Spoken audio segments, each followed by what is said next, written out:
Well, good morning, everyone. I'm John D. Riley. I'm a researcher with my company called 0 Point Research. And today our discussion is more about higher states of consciousness, our shifting in our awareness and our perspective of what exists within the three-dimensional element and then beyond that. And so it's kind of fun when I have been researching on so many aspects in my life. When I came out of school, I took a special course at Lockheed Aircraft when it was still in Burbank.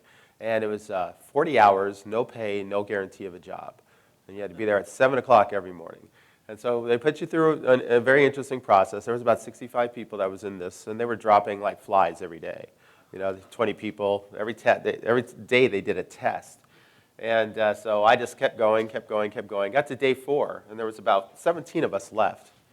And that's when it got more advanced. And so they did kind of a trick process. And at the end of that day, it was very interesting. The teacher looked at me and he says, "Okay, Mr. Riley, you can go." And I was like, "What?" I thought I was going out. And he goes, "Oh, no, you're going into processing." And then he took me outside. He says, "Okay, you're going to go down in there. But when you go there, you're going to turn left." And he goes, "You'll know why when you get there." He says, "I have to let you know, you stuck out like a sore thumb. And you're the first one I'm sending down that hall." And I went, "Okay, that sounds very interesting." So I start going down the corridors, and you see commercial, where you work on the L-1011 and the different airlines, and then all of a sudden you see a skunk to the left. So it's Skunk Works, and it says ADP, Advanced Development Projects. And so what happens when you go in there, they start processing you for a top secret clearance. So you get a confidential right away, and you go into a holding area for about 3 to 6 months, depending on how long your clearance takes to get. I was young, so it was very easy to get my top secret clearance. Once I did that, they took me into another staging room. I could talk about all this.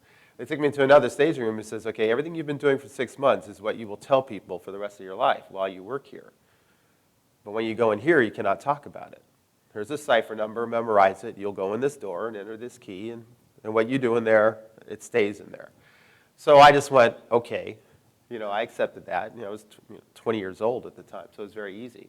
And once I entered that door, I didn't follow the constraints of the job. I was an explorer. I took as much opportunity as I could to get my nose into everything, which was kind of a no-no, because you're following certain guidelines, but I always kept stepping. And sometimes it got me in trouble, but then the supervisors kept seeing that I had a keen interest, and I was learning things, and I was like over the shoulders of the technicians. And I was remembering everything they were doing. And then I would ask if I could do the tests. And so that got me further and further. Fortunately, it was either get fired or go further. So fortunately, I got to go further. And I consider that an incredible gift, because at 20 years old, you don't really realize what you're doing in that aspect of really connecting the dots for the future. So when it starts to come together, then it's like, aha. Now, one of the things that happened to me back then, it was at 21. Actually, it was about 21. Yes, it was 21. I got electrocuted. But I didn't get electrocuted by the norm that what we know, like 60 cycles, 110 volts, alternating current, or DC. I got electrocuted by 400 cycles, alternating current. And what happens there is that it's at a very high frequency. And we don't use that here at all. This is all 60 hertz. The global grid that generates power is at 50 hertz or 60 hertz. European and Asia is 50 hertz, and the America is 60 hertz, and all 110, 220, and then there's different phases. So this is very interesting. But what happened when that happened to me? It was a total no-no. I was running a high voltage test on a special radio that goes in one of the aircrafts, and I didn't have my ground strap on. It literally went through my heart. Oh my God. But what happened? It completely impressed that moment in my life. And I have absolute clarity of that memory. And I can see it was 1:42 in the afternoon because I looked at the clock. And I have absolute clarity of that moment when I got tagged, because I came back, I went, what just happened? And my mind was like wide open from that. And I said, this is very interesting. And I said, because if I got hit by the normal 60 hertz, it would have disrupted my system, and I would have been scattered possibly on the floor, trying to recover from it. But 400 cycles didn't do this. So I remembered that. Advancing from that, I found the source of the frequency generator, which was, well, actually, I got transferred like about a year and a half later. They developed me for a radio lab, and I was running a special radio lab. And we had our own standalone generator. What was unique about this generator? It was big. You come into this big room, it's this ominous machine with a control. And from that, you had 20 volts to 240 volts, and then you had a frequency meter that went from 40 hertz all the way up to 800 hertz. So all of a sudden, I was like, let's play around with this. And these machines, you cannot find them. They are very custom built. Frequency, well, we're talking about electricity at higher frequencies. So I started to dial this up. I started doing these experiments when I can slip in these little mad experiments during my deadlines or demands. And it was very interesting. So I started realizing that it was super efficient. 400 cycle frequency is very super efficient. You get up to 800 cycles, it becomes a very interesting phenomenon. But we're not accustomed to that. So we've attached frequency to our energy fields on the planet. And this is what we got to look at. So I electrocute myself with 400 cycles, and I feel pretty darn good about it. I electrocute myself with 60 cycles, I feel terrible. And almost every one of you would feel the same way. And so this is where it got very interesting. This is discern the difference. So I started probing with the engineers. I started asking, I said, how come we're not shifting the infrastructure on the planet to a higher frequency? Because the military uses it in their advanced aircrafts. And why do they use it? Well, it's very efficient. It's very clean. And what is 50 hertz and 60 hertz? Oh, very dirty. We have to filter it out. It's crazy. So 400 cycles or higher is the key. And they go, yeah. I said, so why don't we shift the infrastructures? Oh, well, you don't realize what you're asking. You talk about the generators that are designed to run at this particular frequency. To change the grid, you have to change all the technology as well. I go, well, can we do that in 10 years, 15 years? And they go, oh, no one's going to do that. And I realized it was a mindset. They said, no, they're not going to change that. This is the way it is. And so I went, this is the way it is. I really started, those words really started hovering. I said, that doesn't make sense that we're going to stay here. We're going to get stuck. And this is one of the greatest realizations. When we look at our advancements on this planet, everything that we achieved, come on, everything from Stanley Kubrick, and the things that he planted in our consciousness in the 60s, and now we have these little flat devices. And Gene Roddenberry, yes. Oh, yes. Well, 2001, I was actually talking about the tablets that were sitting on the table, which weren't really tablets. They just looked like tablets, but they were big projectors on the bottom. But now we literally have them because those seeds of consciousness were planted. And so we've advanced. We've been mastering the silicone, the understanding of silicone since the 70s. But what we haven't changed, of course, almost everything is considered a collector's item on this planet. But one of the biggest awakenings, for us is to realize that it doesn't matter how fancy it looks, the power grid on this planet has not changed for over 120 years. It was implemented in the 1880s, and it literally started with Nikola Tesla and George Westinghouse at Niagara Falls. Hydrodynamic power plant. That's when the wires started to go across the world. They set the standard and they started building the infrastructures, but it hasn't been upgraded. We still have the same alternating current running at 60 hertz or 50 hertz. So when we look at it, and I started to realize, I said, okay, well, we do have ourselves in a cage. It's very easy when you get to a higher aspect. You can see the wires everywhere. And we have this frequency interference field. That's at 60 hertz. And I know for sure, and almost all of us know, that when we really connect with that, it disrupts the human system. When we look at the healing modalities that are out there, no one really uses those lower base frequencies. But you have to go really low. You have to get past this 40 to 72 hertz. But there's this window that, unfortunately, it was chosen. And it wasn't chosen out of a high level of clarity. It was just the reference point. We did it 60 seconds, 60 minutes. We'll do 60 cycles as a reference so we can, keep it as a standard. So that is a big level of insight. And of course, a lot of people realize this, when we work in the three-dimensional aspect of the job under the fluorescent lights in front of the computers, and then we take that 2-week vacation and we go to the islands. And it takes about 2 days. All of a sudden, you're just detached. You don't even connect to that anymore. You're kind of in the moment, free of the energy fields. But most people don't even realize that when you go to the desert or the high mountains or the beaches on the islands, you're out of the grid. So the interference fields are no longer disrupting our human system or causing our systems to calibrate themselves or recalibrate. And it's very obvious is when your 2 weeks are over, you got to fly back. And you get back into the grid and you sit in front of your desk again, under the lights, under the computers, and all of a sudden your guidance, your body just says, get me out of here. Take me back to that island. And a lot of people like literally quit their jobs and go open up a surf shack or, go work at a bar in the Bahamas. How long they do it is a question, but almost everyone gets that obsession to want to do it. Now, what is that? I've always wondered, what is that? That is our true guidance, telling us what is safe for us.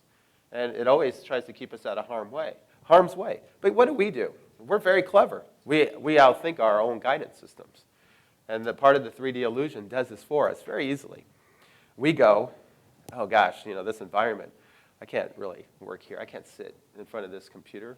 I was so athletic. Now I have to sit here for 8 hours a day under these fluorescents and get bombarded by the CRT screen. Whether you're saying it or not, your body is. And then all of a sudden, when you're feeling that instinct to leave, what do? Well, I need the money. I got to pay my bills. My girlfriend, I want to keep her happy, so I justify it. And we immediately, deal with it. And then all of a sudden, it's no longer a conversation after about 4 or 6 weeks because our bodies have shifted and we stop listening to that intuition anymore. So this is where it gets very interesting. And the only way that we can reconnect to that intuition is when we pull ourselves out of the interference fields. And so this is, starting it that way is kind of a fun thing to do. It's like realizing, the human system is very fascinating. I studied it from a technical aspect, for so long in my life and trying to see the human biofield and understanding. And I came into that realization because I worked with high-frequency radios, HF radios, ULF radios, VOR, ILS, different types of radio frequencies. And to understand, the most important thing is to realize the alignment of the antennas when we're broadcasting and when we're transmitting and receiving, that they have to be precision as aligned to be as efficient. Because when you're working with specific frequencies, the antenna cannot have any variations in it at all, or the signal won't get through. And then I get in trouble because the aircraft that's over a particular place, flying at the edge of Mach 4, if it can't communicate, then we're kind of in trouble. So the pressure, believe me, I had a lot of responsibility when I put a tag on it. It went right into a craft that was doing a special mission. So we have to be precision. Everything had to be precision. And I kind of understood that. And I started looking at us being the same way. If we start throwing ourselves out of calibration, then we can't transmit and receive the same way. Because quantum physics has shown, Western medicine has shown that we have trillions of cells in our body. Is it 60 or 70 trillion?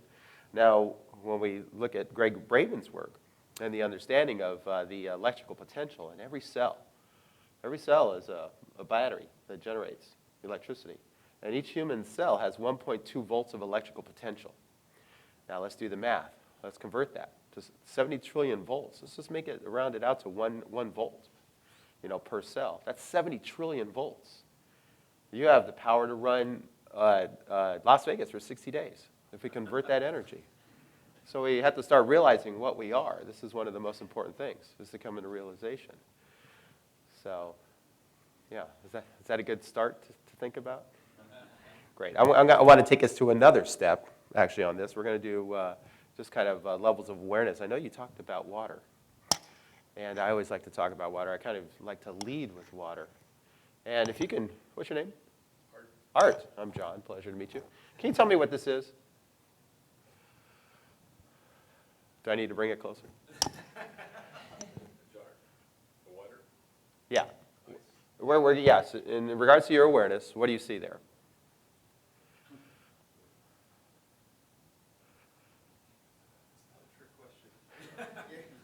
Actually, it is. It's not clear. Yeah. But most people see it as a pitcher of water, right? Yes. Okay, that's good. And that's usually the first level of the awareness, is a pitcher of water. Now, let's step back, look away from it for a second, and bring your awareness in a little bit clearer. Now what I want you to do is look at it again and tell me what it is. Excuse me? H2O, yes. Is there another element that's there that you might see? He said it earlier, but we said it's a pitcher of water, but now most people go, oh, it's got ice. So they start seeing another element, which is ice. And if you keep going, you'll see the moisture. If you look at it close enough, you see the condensation that's being generated on the outside. But that's good. Now let's do the same thing. Let's look away from it, expand ourselves a little more, and let's look at it further. So what is it really? So you hit it. You started the process into the next realization. It's H2O. Now we go beyond that. We could do this. Usually it takes about 7 or 8 iterations before people start to see it. Perfect. Thank you. That's exactly what we have to realize. And this is the shift that we have to talk about, is what we see and what we've accepted. It's a pitcher of water. But now we have to look beyond this. And this is important for the paradigm shifts on the planet of what's happening. So if we look at it, we see that there's a container that is made out of a plastic that man has created to form it to hold the fluid known as water or any other liquid structure. So now we go beyond that. We look at the water. We go, it's a fascinating element. It is an element. Actually, we've looked at it, and it's called H2O. So we look further on that. It's like the H2, so H squared, O. H represents the hydrogen, and the 2 represents 2 parts. And then the O is oxygen. And for some reason, when they're together, they create a stasis fluid known as water. But now we look further, and we're like, okay, there's 2 parts hydrogen, 1 part oxygen, but what's keeping them together? There's an intelligence or something. I mean, we could see it to the absolute molecule, but then there's an invisible force that can't be seen with our human eyes yet.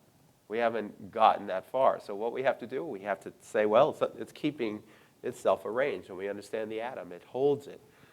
They orbit. They're constantly in motion. But the question is now, where we're getting to our awareness, is what's keeping it together? And whereas we realize it's an invisible force that is unseen with our eyes or our consciousness at this point in time too. But when we start looking at that as like the bonding element, it goes beyond, actually, when we really look at it, it shouldn't really be. In our understanding, it shouldn't exist. It shouldn't really be able to hold its form like that. But it does, because it sustains our life. And what most people don't even realize is I used to do this 10 years ago when I was working in my center. People would come in and they go, what are you working on? I said, I'm working on a little motor that runs on water. Oh, God, I would get laughs. Because people say, what are you talking about, water? I go, yeah, water. I said, does that seem odd to you? They go, yeah, you just drink it and water your lawn with it. Oh, yeah, it is a life generator. And if it didn't exist on the planet, life as we know it wouldn't exist. So let me look at that. I said, oh, yeah, and the H2O, which is hydrogen, 2 parts hydrogen, 1 part oxygen. Let's take it another step further. Let's take the hydrogen and let's push it over here, and we'll liquefy it and put it in a container over here. And now we'll take the oxygen, do the same thing, liquefy it, and put it over here. Now let's do something fun. Let's put them back together, but we're going to bring a 3rd element. We're going to bring fire to the element. And now when we light it, it creates a powerful fuel, powerful force, because you have the fuel and the oxidizer. And now, if you're smart enough or have enough envision, you could take that and create fuel cells and literally use water at such a tremendous force, it'll put the space shuttle into orbit. And if you ever go to Florida for the launch and you see that big, huge cloud, all that is a vapor cloud. And if you're downwind of it, you will get rained on within 10 minutes after a shuttle launches. It's a downpour. And all it is water. And most people don't realize that. They still think that it's chemical rockets. The Saturn used to use chemical rockets, very dangerous. But the shuttle's been using, hydrogen and oxygen, for many, many years, since it actually started, I think, if I recall. So that's kind of interesting when we realize that. It's the most powerful fuel on the planet. So now what we're looking at, where we see the paradigms or the infrastructures that we put ourselves in, and we've been really comfortable in those. And this is where it gets very interesting, is a lot of people don't realize that. And when we look at nuclear power, why nuclear power is all over the planet. Come on, most people don't even realize how many nuclear power plants are around the planet. But when we look at it, most people say, well, we got to do something different. We got to get off the grid. Free energy. And I go, stop that. You can't start yelling free energy. There's no such thing. People are like, what are you talking about? I go, well, if you mean free of the grid, yes. You mean alternative? Yes. But free, what are you talking about? Well, solar. Solar is not free. There's an infrastructure that you have to set up to receive the energy. There's a conversion process. So there's always an exchange, no matter how you look at it. So I do not advocate the free energy term, and it kind of irritates people. I said, but you got to understand what you're saying, because you're just saying, give it to us freely. And they say, well, Nikola Tesla wanted to do that. I go, if you're going to go there, because I'm one of the deepest researchers with Nikola Tesla, I said, if you're going to go there, you got to understand what he was doing. I said, and they go, well, the Wardenclyffe Tower, back in 1923, he was going to create a free energy generator. I go, no, he wasn't. He was going to create a wireless energy generator. He was going to remove the wires. The man created the wires. He created alternating current with George Westinghouse. They did it, at Niagara Falls. And that was the infrastructure. But then 23 years later, Nikola Tesla advanced his research, and he started working with radiant energy. In 1899 is when he went to Colorado Springs, and he started working with etherical bounding energies, binding, etherical. And he literally can induce an energy field into the Earth, and the Earth would respond like 1,000 times, charging the ionosphere and creating a polarity in between the two, the Earth and the atmosphere. And he could take light bulbs and put them on the ground, and they would just light up. No wires. And he saw the world as to be wireless. We can have these collectors that are very similar to coils or transformers that would create, pull the electricity out of the air and run anything. You can have crafts that sustain themselves constantly in the sky. Transatlantic, ships, cars that feed off this endless source. Now, a lot of people say, well, it was a conspiracy to shut it down. I go, well, we kind of also have to look at the hindsight of that as well. One of the things when they say J.P. Morgan stopped his funding, and I said, yes, but let's look deeper in that. And it was really an eye-opener when I actually saw this. Nikola Tesla didn't share this advanced level of research to the world. He kept it to himself. And he was experimenting with the world. And he didn't disclose it until he was pressured to do so, because he told J.P. Morgan it was a wireless transmitter. We're going to be able to transmit radio waves, across the world. And when he disclosed, they shut him down, because one of the paranoias, that happened is like, wait a minute, you want to create a wireless world, and we're in a warlike posture. This is the 20s, the world is like, coming down aggressively on us. They can use that energy against us. So the paranoia set in, and they said, no, this is not the time for this. And then when we look at it, if we look at it from the conspiracy or planting a seed of a paradigm shift, because we have that aspect to look on now. But the clarity has to come forth, because it's been muddled for a long time, because all of his records were removed from us, and we didn't have all that knowledge. Now it's kind of seeping back to us, the keepers of this. A lot of people think the government, took all of it. But no, there's a lot of it in Yugoslavia. There's a museum there, and then there's still such a huge archive. People haven't even opened up his notes. I mean, his library was vast, everything that he created. So getting back to the topic of understanding is that the wireless energy, we have to realize we were 40 years into wiring the world. And that was literally, we were considered, very elementary in the understanding of energy. We were taking these huge leaps really fast. And of course, war weapons came from it as well, and beneficial technologies for humanity as well at the same time. And so we started looking at this, and we literally, if we started wiring the grid back then, we probably would have done more harm than good at that time. But that's the way I truly see it. Because now we're at the time of consciousness and realizing, because remember, when they did research with the hydrogen bombs, literally splitting that hydrogen to create, remember, water, hydrogen. That was one of the most powerful bombs ever made. And the scientists were concerned that it might create an atmospheric reaction and literally scorch the planet. But guess what? They did it anyway. So we got to kind of wonder. We were on some very interesting thresholds, and because of the curiosity of man. Will the curiosity ever leave? No. It keeps us moving further. We don't settle. We don't sit comfortable for very long. All of a sudden, we wake up and we want to push further. We see it all the time. You see a product and you love it. And then 6 months later, it says new and improved. They changed the bottle, the color's different, now that it's added product. And you're like, why didn't they just leave it alone? It was great. Then it goes through 3 or 4 iterations of new and improved, changing its label because someone says maybe it should be like this. And it's lost its way. It completely loses its way. And then all of a sudden, after several years, they're like, we need to get back to the basic understanding. Or the inventor or the creator goes, no, this is completely not the way that I started this. We got to get back to this. And we kind of see this in almost like in the global aspect. I was born and raised in Los Angeles. Lived here my entire life. Just before I was born. Thank you. I'm trying to get this other light on. Oh, okay. I'm a little dark. Yes. Yes. I wanted to be a shadow today anyway. Los Angeles, when it started, before everyone started coming here, we had, electric trains, and, I think there was even underground subway systems, but there was like there was train tracks, and there was, an electric grid. All that was removed to make room for the freeways. And so we went for so many decades with just everyone using their automobiles, a minimal, transit system for the masses. And so now what are we doing? We're putting it all back. We're putting the electric trains, back in. We're doing underground subways, for the last 20 years. So we have to go through this whole cycle, and literally we're seeing ourselves getting back to the basic understanding.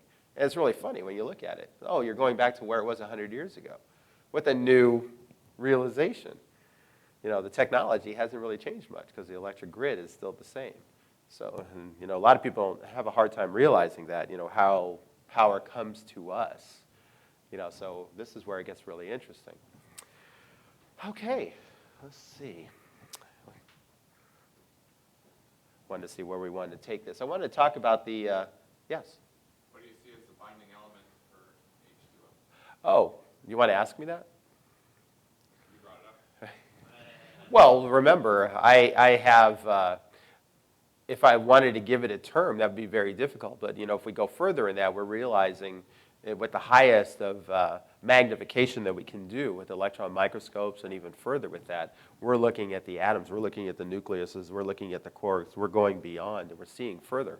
And now they're getting to the point where they're realizing, they go, wait a second, these elements are not a constant.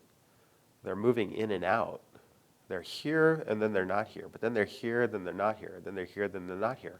So now they're looking at this phenomenon within the quantum world, and they're like, they're only here half the time. Everything is in constant vibration. There's no solid whatsoever. That's an illusion. There's a frequency attached to the density of existence, but there's still vibration no matter what. Because the minute aspect is not a constant. It's not here all the time. So once they realize that, the question was asked, well, where are they going? Where are they the rest of the time? Which is half their existence of being here. So this is where it's getting very interesting. So, of course, these are perspectives outside of our comprehension at the moment. We haven't, but guess what? We've gotten to that point of asking the question. And usually when the question's asked, we pursue the answer. This is where it gets fun. We're constantly doing this. We're at a great time on this planet right now to go into what we call this conscious shift, because we're literally realizing that we've created these suitable comforts of the three-dimensional world, but then they're not enough at the same time, unless you accept it. Say, that's exactly, I'm fine. But there are others that say, this isn't comfort. I see too much. I realize I cannot stay in this. This means nothing to me. These tangible, materialistic, aspects. Yeah, I wanted it. I acquired it. I have it, but it doesn't. Now that I have it, it's not giving me anything. So it's like, how come it doesn't complete me like I thought it was? That was an illusion. So we can see this on everything, just how we drive force for the materialistic aspect. So your perspective really changes when all of a sudden you disconnect from that, and you start going to sacred places on the planet that were kept, sacred for thousands of years. I travel, I take groups to Egypt. And when we start realizing that these temples that were constructed thousands of years ago for some profound level of work, and it still mystifies us. We look at the pyramid, and I don't know who's never in awe when you stand in front of the Great Pyramids at the pyramid fields at Cairo, because it's beyond us still. We still look at the engineering, how, our minds don't work that way, the way it was designed. People think it's a hollow like the Golden Pyramid. When you go in there, they think that's what the pyramid is. No, it's not. There's only certain access ways through there. It's like these chambers are very minimalized. It's not spacious inside. So how they design that from the inside out, still my mind cannot 100% attach it. And if someone I always say, if someone is in their presentation, they go, this is the truth of what it is, I always say, be cautious. Because a theory, to become a truth, you have to present the actual. Prove it. Give me a tangible to show me that that's the truth of it. Because if you do it in a presentation with graphics and all that, and you start calling it the truth, be aware of what you're saying to the people. Because what you perceive as truth Might not be so.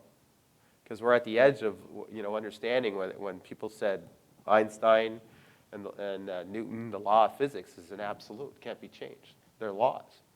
And now for the last 10 years with the solar activities and the increase of the solar eruptions on the planet, the laws of physics are bending and actually being broken right now. And they're mystified by this. They said what we thought was an absolute, a law in the nature of things is not. So this is where it's getting fun. So yeah, hopefully no one leaves here with a headache. They leave with more insightfulness. It does get a little pressurized at times. Did you have a question? I'm wondering if you think that that's an intentional. Oh, the intention. When we look at, when we start to connect the dots, that's what I do. I really try to connect the dots. When I see something, I pursue it, and I bring it back, to share it. And just, I keep theories out of it. I just talk about my personal experience and what I've come to realize. And if it resonates with people, then we can go to the next step with that. When we look at the synchronicities, I mean, we look at this 2012 prophecy. We look at, humanity at this point in time. We look at everything that we've advanced to, with our technologies, with our levels of efficiency. We look at the dualities at the same time. But now we're looking at what was planted for thousands of years, even like what Gundi talks about the ancient mystery schools and what King Solomon, at Alexandria, Egypt, declared 3,000 years ago that we have to plant the seeds for 3,000 years in the future. And that's been decoded to realize that this is now.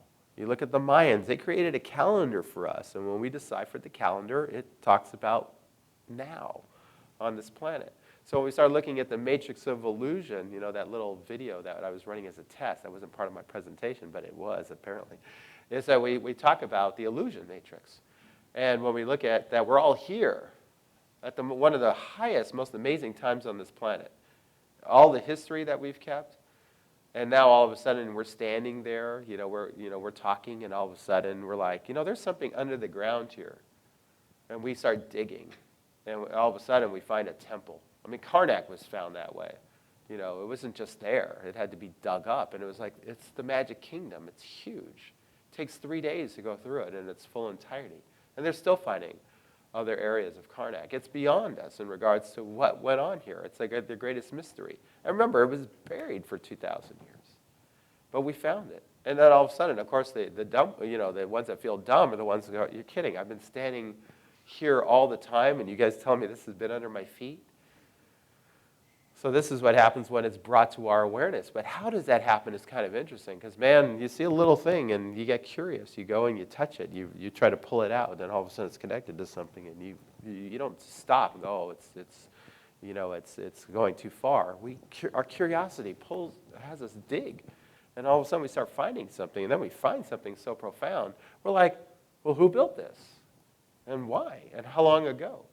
And that's our curiosity. That's keeping us going.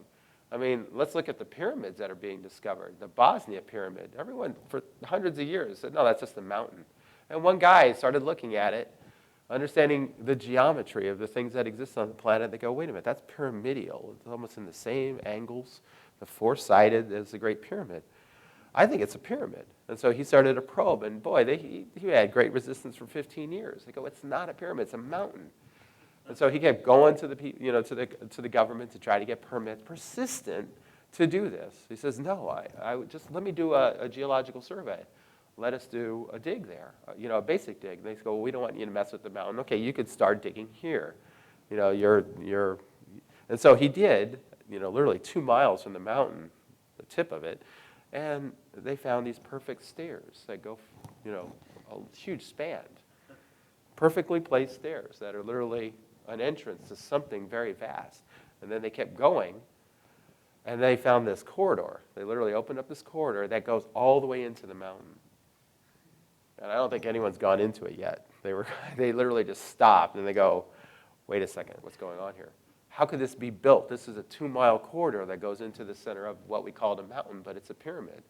And I think Mayan or Gundi was talking about they had discovered another pyramid in... trying to remember what. Yeah, in the Yucatan, yeah. It's supposed to be bigger than even the Bosnian pyramid. So, and believe me, these are large mountains that have been in front of us for so long, and they were closed. And now we are finding them. We are digging, all over the world. We are finding, civilizations that backdate us beyond anything that we have in recorded history. And so we look at the grand design of us being here right now. A lot of people say, Earth was like in quarantine. We're out in the middle of nowhere for a reason. It's like this, almost like this great, conscious experiment. So it's hard for us to grasp that. But when you start looking at the evidence that is being dug up and being discovered, and we come into realization, this is where everything starts to change. So this is when we, I hope you guys, when you leave, you never see this as a pitcher of water ever again. Just as a pitcher of water. You'll always go beyond and realize. And this is where it gets really interesting when the readings of Buddha and different types of people that reach states of enlightenment. Well, when you're asking a question, they said, when you understand the rock, you will have the answer. And most people go, well, what do you mean by that? They're like, a rock? It's just a rock. And, but they see it for what it really is. And that's literally almost the same philosophy and quantum physics goes right into that understanding. And all of a sudden, it's like, wait a minute, this is what Buddha was talking about. This is what the Siddhas were talking about. The prophets were talking about. So we're just taking another approach to get to the same conclusion. And that's what's beautiful about it. When they talk about science and spirituality, they're all going to the same place. When we look at religions on the planet, we're all going to the same place. We just have different paths to get there. And this is where it gets really interesting. So yes, food for thought. All right, I'm going to change it up a little bit. I want to talk about energy. And when we understand the human system, one of the things that where I started with was understanding the grid of the planet and what we've created. And we've created this big, huge alternating current grid that serves us, that powers all our technologies. And we realized that those frequencies that are being used, not to its benefit. We started looking at, of course, you put people under the high-tension power lines. We start seeing illness or out of balance. We call them cancers. We've given them a term for when things are out of balance in the human system. And we start to try to connect the dots. So, of course, without saying it in great disclosure, they just stopped putting people under the big power lines. And they stopped putting parks under the big power lines because you're exposed to those high levels. Distorts the human system. Now, why does it do that?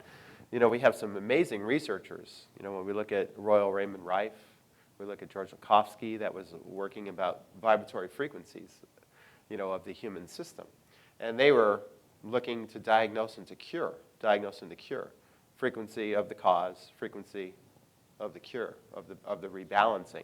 And I studied that research for quite some time. And I'm like, wait a second. There's something missing here. Why don't I resonate with these frequencies? I looked at some of the Rife technology. You'd get a generator with literally 1,700 different frequencies on that realm of diagnose and cure. Vast books of frequency numbers, depending on your ailment, to correcting it. And I was like, okay, I have to step back and look at this. And then I realized that if I look at it from the overall aspect of what it really is, it's part of the unified frequency. It's part of everything around us. And I started looking at that, and I'm like, well, the imbalance, what is truly going on?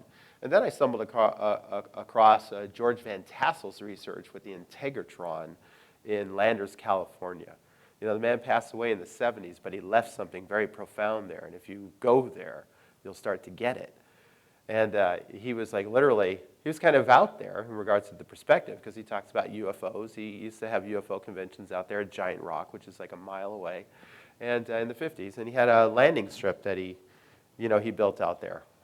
And there was a little cafe. You could buy hamburgers and apple pie. It was called Come On In Cafe. And even Howard Hughes flew into the Giant Rock airstrip once. And that's a very interesting conversation. But what he created out there, took him over 20 some odd years to build this, was this structure. It's a 50-foot diameter dome. It's a hemisphere, actually, and it's 2 levels.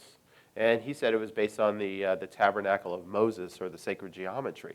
as an accumulator that cathedrals and temples use, to focus energy inwards. And he also had to build it there because of the ley lines, the grid points. And one of the primary grids that go into Landers, California, it's right outside of Palm Springs, is the one that's connected to the Great Pyramids of Giza. So it's literally a power vortex. And then you go another mile, you follow that grid. That's where Giant Rock is. That's where the biggest rocks is in the middle of nowhere. It was just there. And it looked like it was dropped there because it created a huge magnetic disturbance there. Everything is in flux around this rock. And so it literally creates a distortion. So if we're looking at with bigger eyes, if we're scanning the Earth, we'll see this distortion. And the utilization of that distortion as well. So that's the reason why there was a lot of UFO activity out there, over the last few decades. So I don't really go into the ufology very much, but understanding the principles. But he came back with information about creating a cellular rejuvenator for mankind. And the structure still exists there. The technology was removed when he passed away. There's a lot of conspiracy behind it. Excuse me, should have been on vibrate. And but when we start looking at it, it was still left for us, just like the temples in Egypt. And we go in, just like the temples in Egypt, and we query. And we look at it. And we're like, well, what does this thing really do? What's really amazing is that one of the primary things that the owners do with it, they do called sound baths, and they have crystal bowls. You go up to the second level, and you stand and you talk. No matter where you are, your voice comes right back to you instantaneously. So it's called acoustically perfect. And when you go to the Great Pyramid, that is like one of the next profound structures on this planet. And you go into this harmonization, your voice comes back 3.5 times. And there's different cathedrals around the world that have different resonance. So you go into the Integratron, you have one effect right away. And so when they use harmonic frequencies, toning, they just oscillate in there and they bathe you. And you just lay on the floor, you get vibrated with these incredible resonant frequencies that are based on the harmonic balance of the human system. So this is where it gets really interesting. But I took that understanding further and started understanding the principle there. I said, well, he's created an accumulator, but he wasn't going to use technology that we knew, that we commonly use. He was going to generate energy from the earth. And most people laugh when they told him that. But most people don't even know what electricity is to begin with. And this is one of the most important things. It's like you can ask almost everyone in the world, what is electricity? Yes? Could I ask you, when we were there, we asked them, but they wouldn't divulge who got the operational part of it. He worked for the aircraft industry. Yeah, he worked for Hughes, Boeing, and Lockheed. I think he worked for all three. Do you know yourself who obtained The devices? the device? That could be many things. Again, having the clarity on that, there's been stories saying that one guy keeps coming saying, I have it all. It's in my storage, but A Russian guy that wants to. he wants money and stuff like that. There's lots of stories. But, all of that is just like energy, that we don't even have to focus on. Because George Van Tassel, out of just as perfect as it is, the structure's still there. And for us to understand. So I went out there and I did a high-level examination of the whole place. And I came back with conclusive information. And I talked to the two girls that own it. And I said, in 6 months, I will have a prototype of what George was talking about. And they go, yeah, we've heard that a lot in the last 14 years of owning this. I said, I will be back in 6 months. And I said, because there were answers in this place that I was looking for. And now I get it. And most people don't get it because he had no wires that were going to the place. There was no, yeah, it was self-sustained. He has 4 earth rods that are coming out of there, and he had a die rod generator that ran on air. All he was going to have was an air compressor that was going to lift this 360-degree wood, hand-built structure that spun and created static electricity. That was the primary that literally spark gap and go under and ignite a Tesla coil, a special winding coil. And the earth rods, after a certain generation, would create enough energy. Then the secondary effect would go in, and then the upper dome where everyone goes into, you're not supposed to go in there. That's actually no man's land, because that's where the energy is bombarded. And he never finished it and created the internal reflector. And you can see where the coil was going to go, and that there's a connector that goes to those 4 rods into the earth. And so, A curative device for people,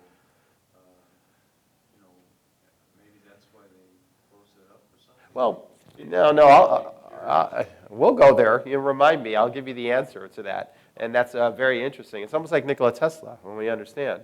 Yeah. No, it's good. No, I'm glad you took it there because one of the things that he proclaimed is that he wanted to make a cellular rejuvenator for mankind.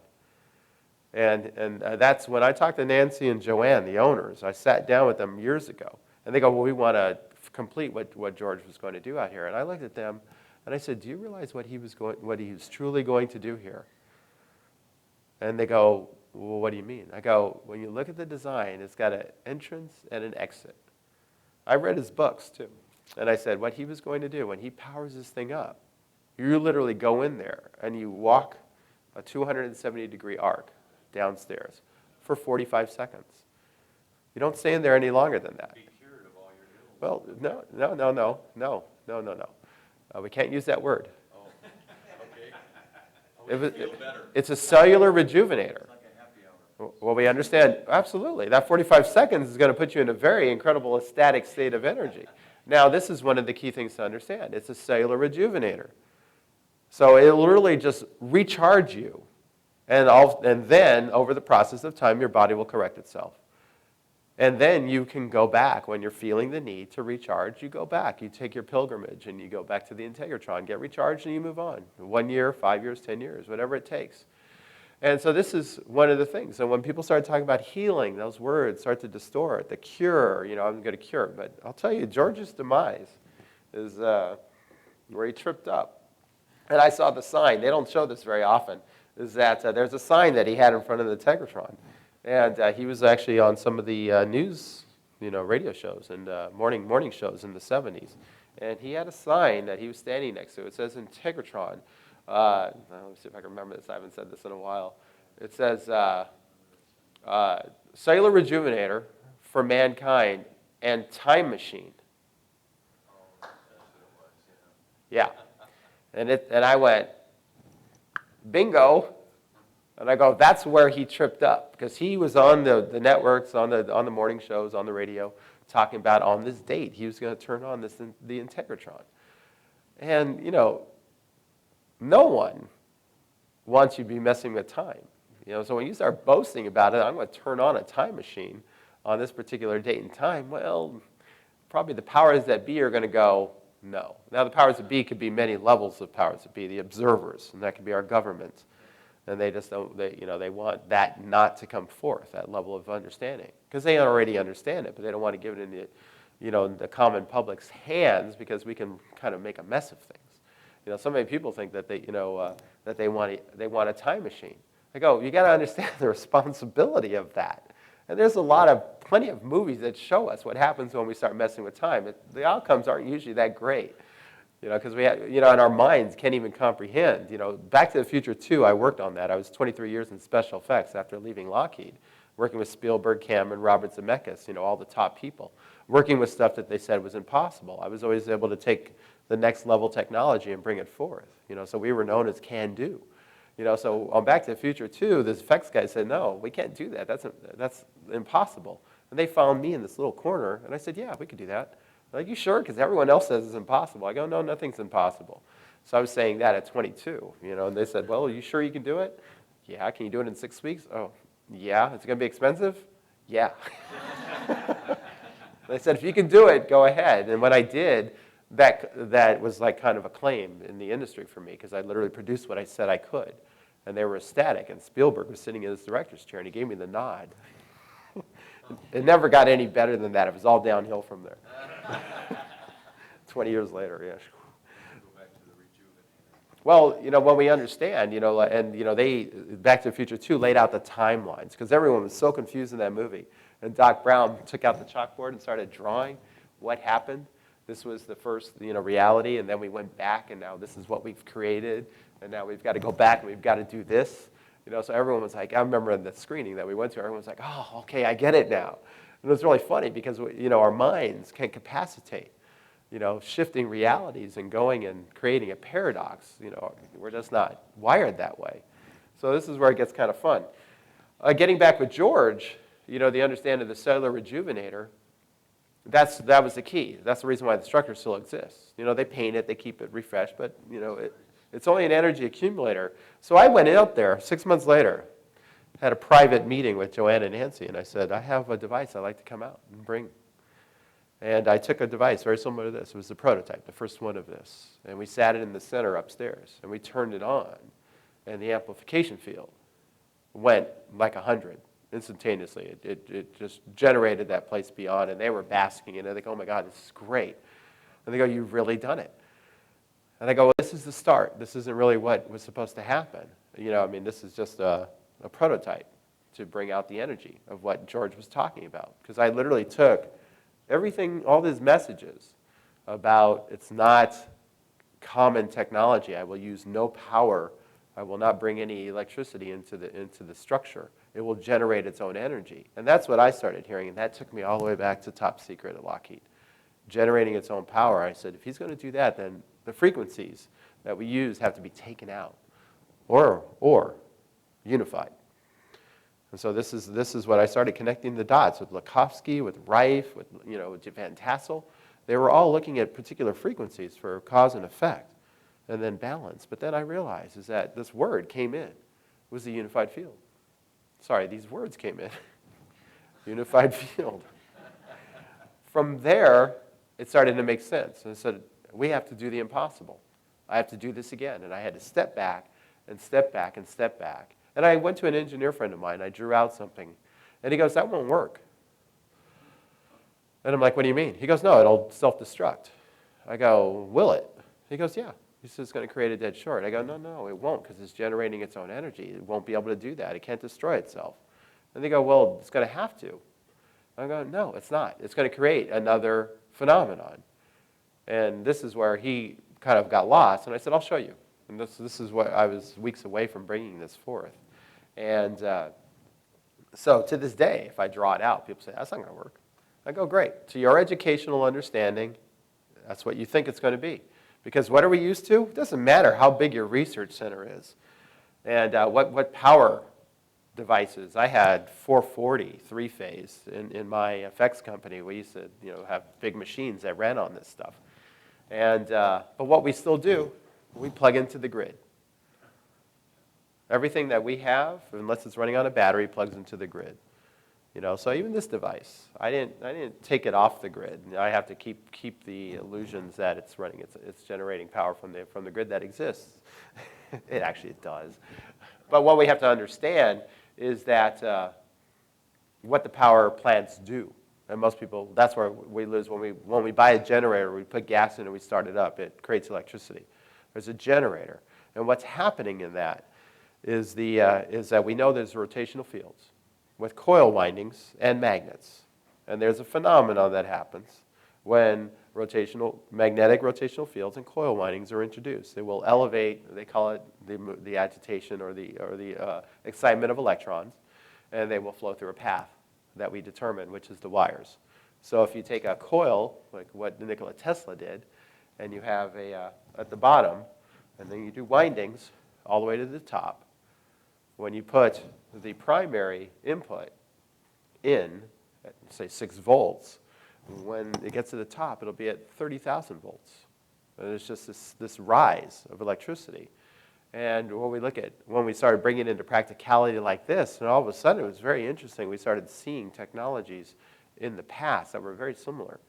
And a lot of people said, no, it's not. Like when you look at a stupa in Tibet, or is in Nepal, the stupas, in Nepal, they're like gold, and they literally look like a Tesla coil. And inside there's an accumulation chamber very similar to the integratron. And there's rubies and emeralds, intertwined, into these sacred, ports. Mind-blowing stuff. Chinese won't even let you, take pictures in there. My good friend Dr. Brooks Agnew snuck into one of them and got a photo.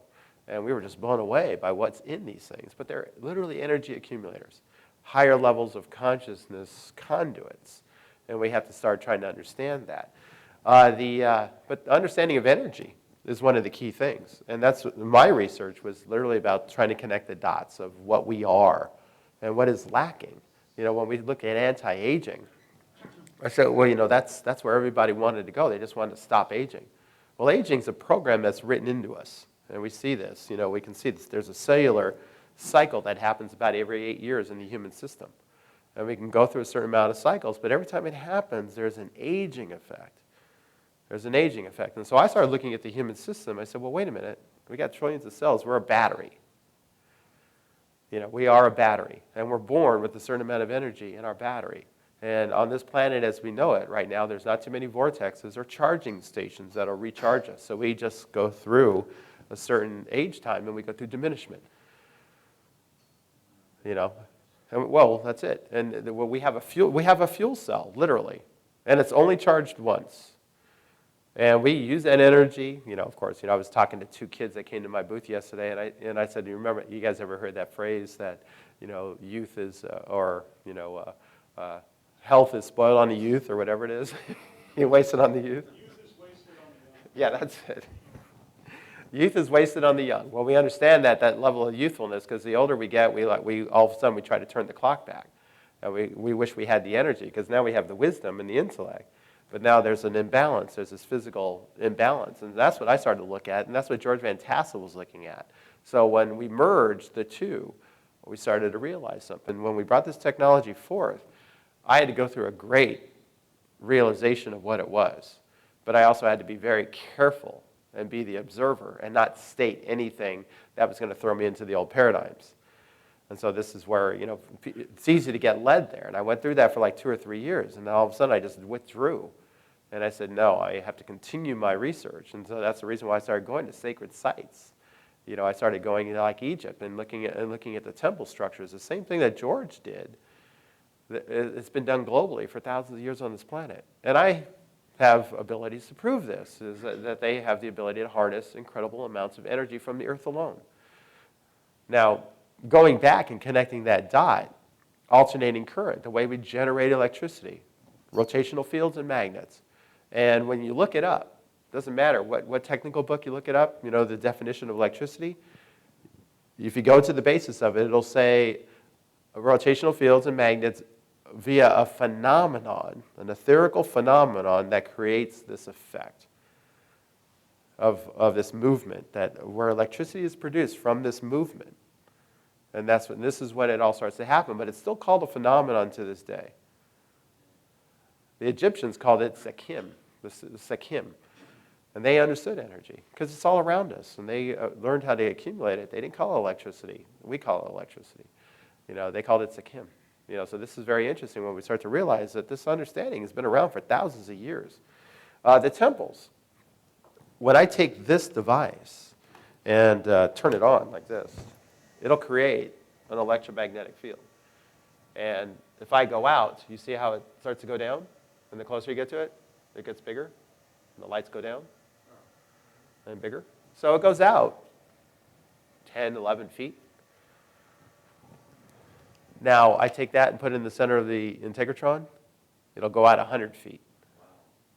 I'll go to the walls, and it'll still be in the red. So this is where it gets very interesting. And I said, okay, theory proven, factual.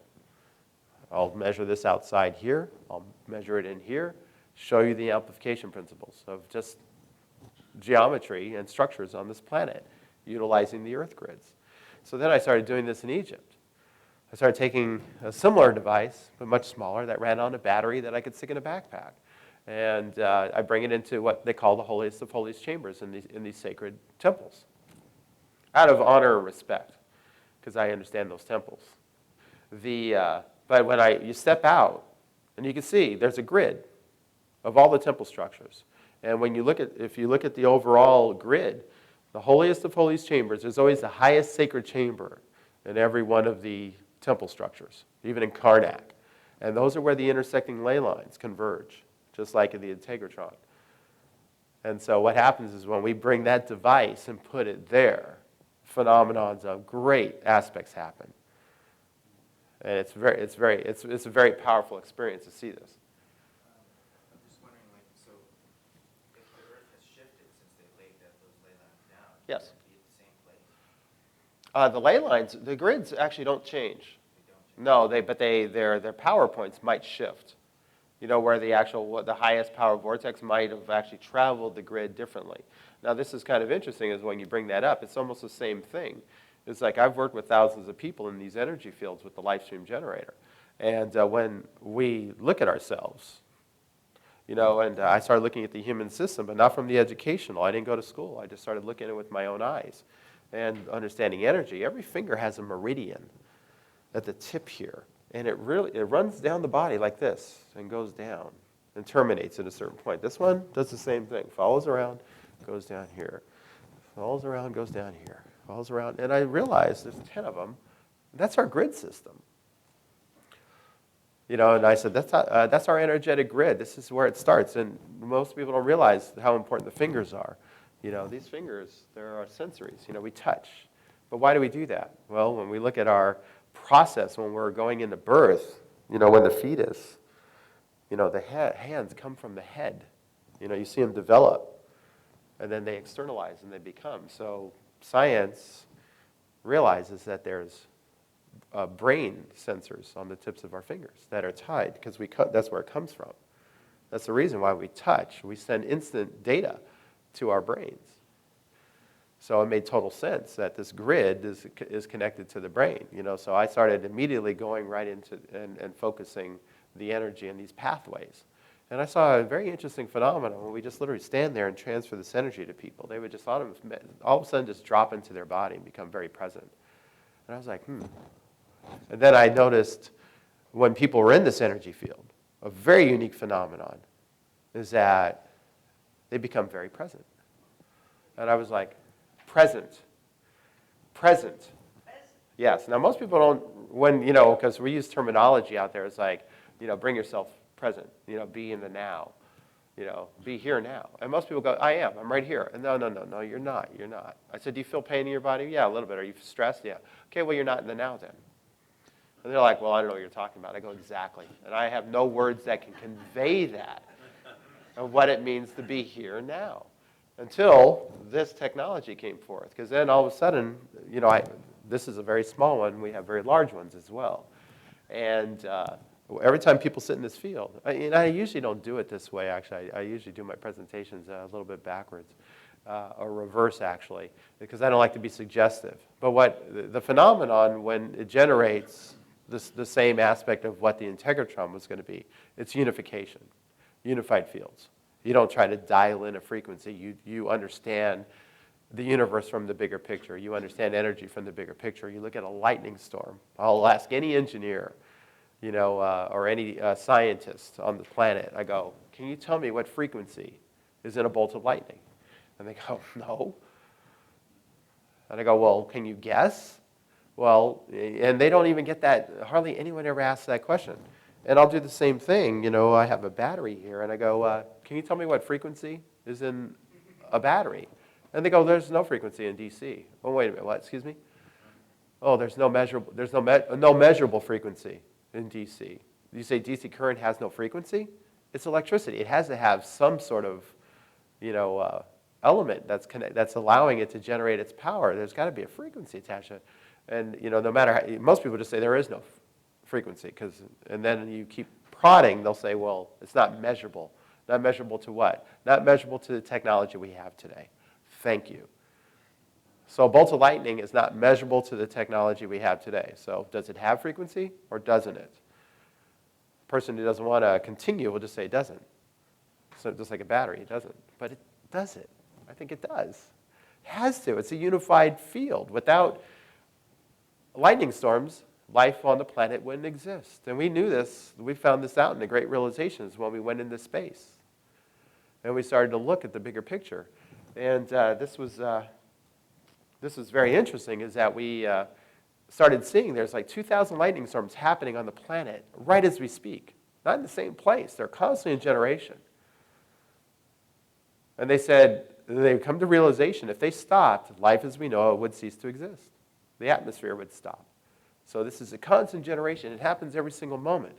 Now, what is very interesting is when we come into realization of that, we start looking at the human system, and we look at the brain. And what's very interesting is that there's 2,000 electrical pulses lightning storms happening in your brain constantly to allow us to be conscious just like we are, to allow us to be subconscious just like we are, breathing without even thinking, without even having to think about it. Take a deep breath when I say that. It helps. But we understand we have systems that are working without our consciousness having to task. So when we started connecting the dots, 2,000 lightning storms here, 2,000 lightning storms here, grid system of the planet, grid systems of us, as above, so below starts to come in and really makes sense. We start connecting the dots. This is like the shift in our consciousness that is really profound. And we're like, so this is where it gets really fun. I think I'm running out of time here. Am I allowed to drift a little bit in our time schedule here? So I know we started late. Anyone here that can answer that question? No, I guess not. So does anyone want to sit in front of the live stream while I talk? You want to sit in this energy field?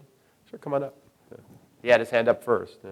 But the good news is you guys have done it. So you guys actually, while he's coming up and having a seat. Okay, thank you. Can you? You were there yesterday at the booth. Can you just share your experience a little bit? Because I know your first time. It was incredible. I mean, he asked me if I could think of any negative thoughts, and I tried very, very, very hard to do that. It was very difficult. Just touching the machine, it carries the sound of frequency. You can feel it running through your body. John did the meridian thing with me, charged me up, and you could just feel energy moving through you. It was incredible. So grounded, so stable, so joyous. Truly profound. Yeah. So thank you very much for that. Now that, of course, the main question is this is what I do with everybody, is after about 2 to 5 minutes, depending on the technology, I say, can you do me a favor? Can you think of a negative thought? And what did you do?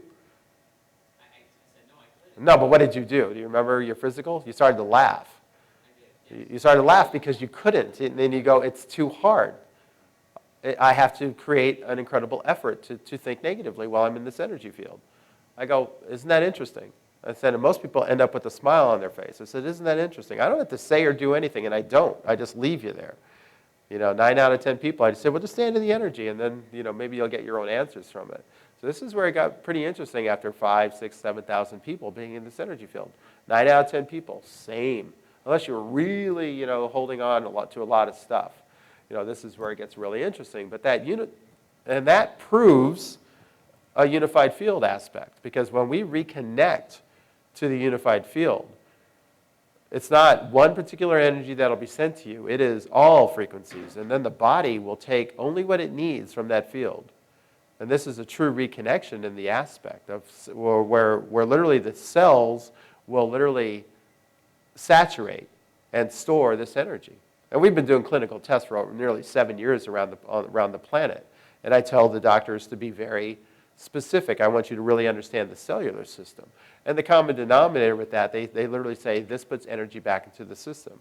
When we put energy back into the system, we start to regain quality of life. We start to rebalance. The human body does what it's supposed to do.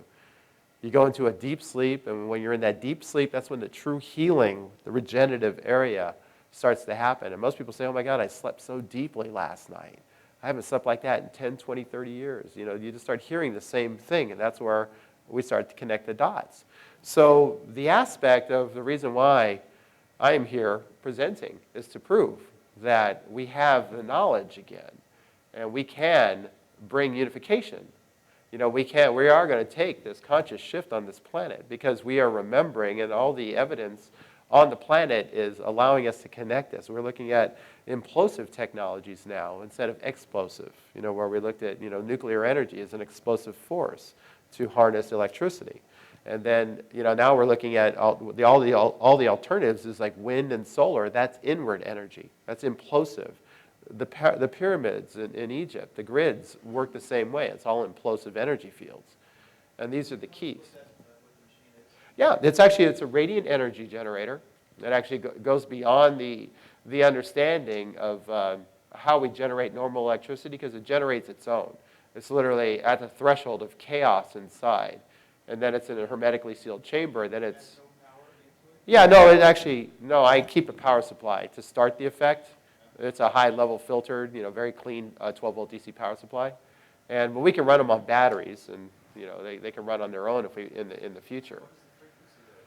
It runs on energy. It's an energy generator. There's not one particular frequency that's dialed. It's the same thing as a lightning storm. We're generating a lightning storm inside. At the phenomenon, when there's the unleashing of between rotational fields, there's a phenomenon in between. And what we do is we create an incredible force in between that. And what happens is that energy field, that's what we tap.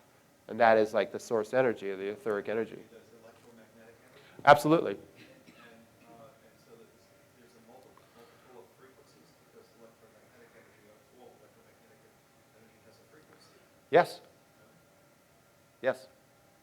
But we'll actually see the harmonic spectrum. When we understand how we function, it's the same thing. This is about reconnecting us. So it's not tunable, it's multiple frequencies. No, it's the only thing that is tunable of it is the level of emissions, the amount of amplification and radiation, the radiant aspect of it. So we can broadcast this for 50 feet to 50 miles to 500 miles. But does it have a frequency range? Does it cut off? It has an energy field range. Yes. So again, measuring it, when you bring frequency references into it, you're not going to get one particular reading. You will get oscillations from the motors, that's turning in there. There's a rotational field effect that has to happen. It's not a motor as we know it, but it does use rotors and stators, to turn a field. Yeah, oh sure. Yeah, we have to stick with certain principles. So it Yeah. uses magnets or Yes. magnetic induction? Yes. Very similar to that principle, but it's a radiant field. Now, what happens? How are you feeling in that field, by the way?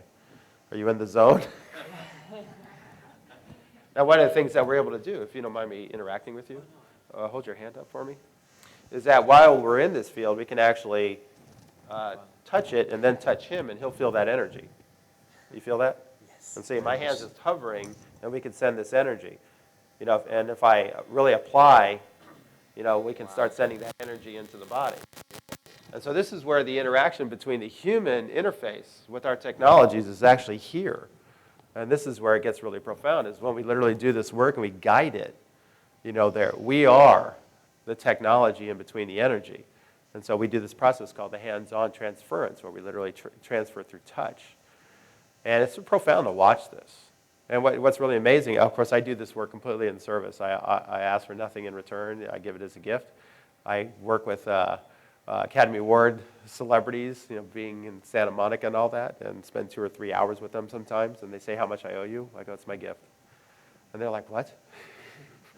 They're expecting to pay like several $100s after something like that. I go, "No, it's my gift. Doesn't matter who you are." You say something about clinical trials? Yes. And so have you machined clinical trials for a certain sort of disease state or something? Well, everything that I work with is about energy balancing. It's about higher quality of life. We just came back from Japan, and I did 2 humanitarian aspects with that, because of the radiation issues. And I stepped up and did a huge humanitarian mission out there in April. And I had to experience the radiation myself to go to the next level. This is part of the human alchemy, that we're dealing with as well. So and I put myself right into it. And I had to come back and use myself and to balance the alchemy within myself and actually realize that we do have the tools to bring ourselves back into balance. So I just came back, from Japan last week on our second presentation with the medical doctors, and they got to do all their levels of examination. And they had, about 12 different people of different situations. And they got to be the observer. They were using Masaru Emoto's GDM technology, testing before and then after. So I stayed there for 5 days for them until they were conclusive. And they felt very good because they could see it tangibly and they could feel it, for one thing. When someone's coming in, completely, in high levels of stress or, high levels of radiation, what it is, all of a sudden they leave completely in balance, in a balanced state of mind and body. That's a big step. So we have to start looking at that, and realizing, when we bring these fields together, and the human interaction isn't 100% necessary. It does take it to another level. But, when we, periodically expose ourselves to these energy fields, we start to go into a reconnection. And this is the hardest thing to explain. But what happens is, like, I'll ask you, like I did, can you think of a negative thought?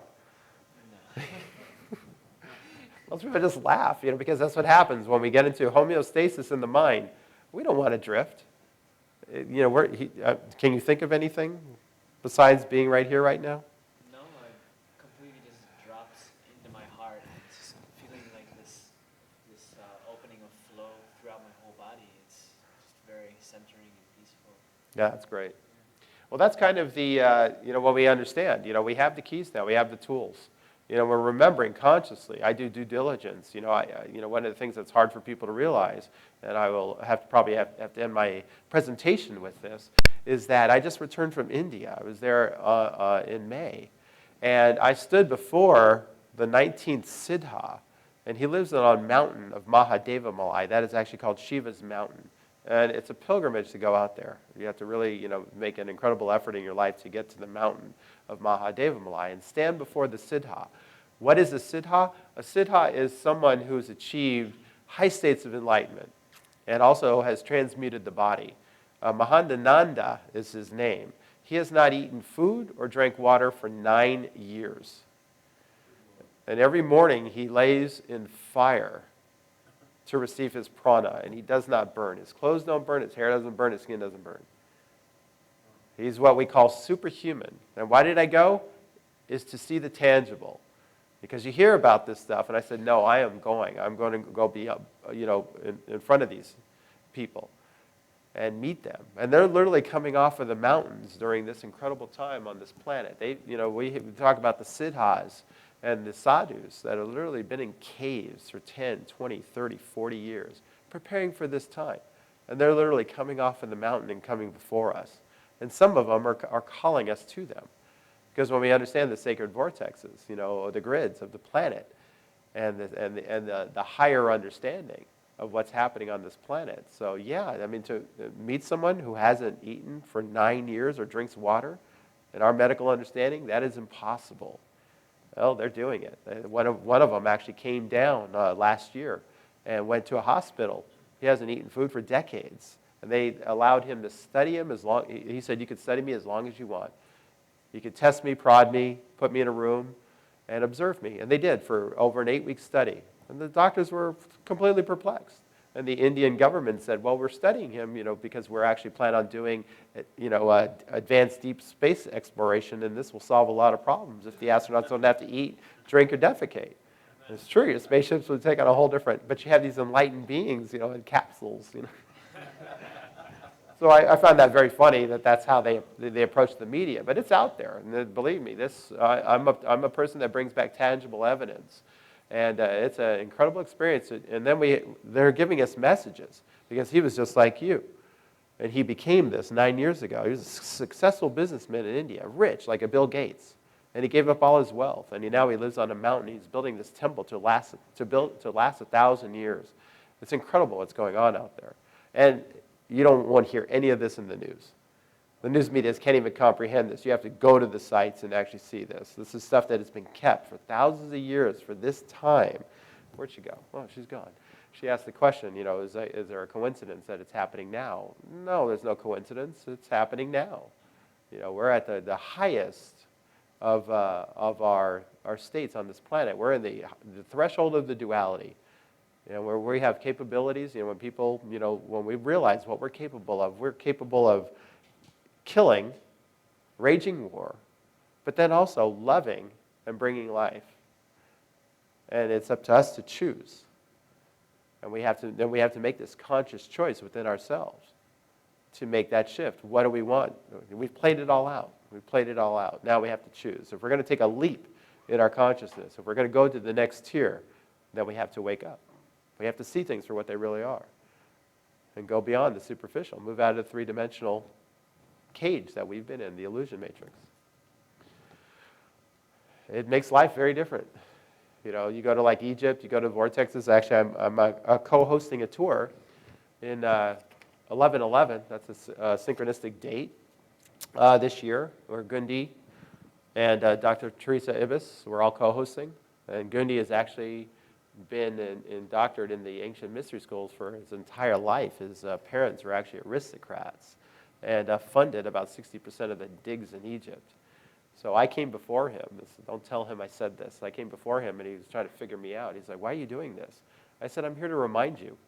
He goes, remind me of what? I said, in time you will know.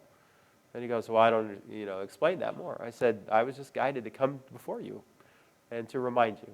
And I said, our mission is that. And so the more we spend time together, all of a sudden he goes, oh, yeah, my time in India and blah, blah, blah. And he starts talking about this. And he's like, you are kind of reminding me of things, and it's all bringing it to the surface. And this is the time for us to remember to connect the dots, just like I did when I was very young and I went into top secret projects that I couldn't talk about. And now I'm connecting the dots in my research for the last 8 years of my life, and bringing that forth and bringing it all to the surface because it's all part of the convergence. And this is where it gets beautiful. It's definitely fascinating times. We can really make it an incredible experience. Sorry, I'm going to turn you off, man. I'm going to cut you off. Yes. But I want to thank you all for coming, today. I know our time moved really fast. I do have flyers here if you're interested in the technology. I also have a booth on the main floor. I'm right there at the main entrance there, right to the left. And you can come over and experience the technology. It's a gift. And if you have any other questions, I'd be more than happy. And you can stay and ask questions until the next person comes if you'd like.